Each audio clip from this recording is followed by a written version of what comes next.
हास्य कवी कवी संमेलनाचं आयोजन करण्यात आलेलं आहे. कधी आहे, कोण प्रमुख अतिथी राहणार आहे? हास्य कवी संमेलनचा जे कार्यक्रम आपण आयोजित केला आहे तो अध्यापक विचार मंचाच्या माध्यमातून आयोजित केला आहे. आणि त्याच्यात कौंतला पूल ते काटोल नगरी या पुस्तकाचं प्रकाशन सुद्धा त्या ठिकाणी आहे. त्याचे लेखक जे सतीशजी महल्ले, प्राध्यापक सतीशजी महल्ले आहे, त्यांनी जे लेखणी केली आहे आजपर्यंत, जे कौंतला पूल पासून आता काटोल पर्यंत जो इतिहास आहे त्यांनी बारीकरित्या त्या ठिकाणी मांडला आहे. आणि पौराणिक जे काही वस्तू या काटोल शहरात आहे आजपर्यंत लोकांना माहित नाही, त्या पुस्तकाच्या माध्यमातून लोकांपर्यंत पोहोचेल आणि येणाऱ्या पिढीला त्याची संपूर्ण माहिती त्या पुस्तकातून मिळणार आहे.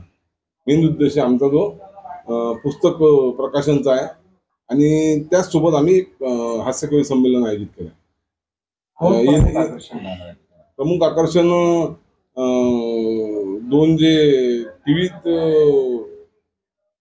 त्याच्यात त्यांनी सुद्धा पार्टिसिपेट केला असे कपिलजी जैन यवतमाळचे आणि सफरजी जौनपुरी शिंदवाड्याचे, असे 2 जण येणार आहे कार्यक्रमात. काय आव्हान कराल काटोलकरांना कार्यक्रम तेव्हा या कार्यक्रमात उपस्थित राहून या काटोलकरांनी सर्वांनी ह्या कार्यक्रमाचा चांगला लाभ घ्यावा. आणि हास्य कमी तर आहेत, पण ते पुस्तकाचं प्रकाशन आहे काटोलच्या इतिहासाचं, ते पूर्ण जे मांडलं आहे त्याच्यात पौराणिक आणि आजपर्यंत माजी सैनिक कोणते होते हेही लोकांना माहित नाही. आणि माजी स्वातंत्र्य संग्राम सैनिक कोण होते त्याची पूर्ण माहिती त्या आपण पुस्तकात प्राध्यापक सतीशजी महल्ले यांनी मांडली आहे बारीकीने.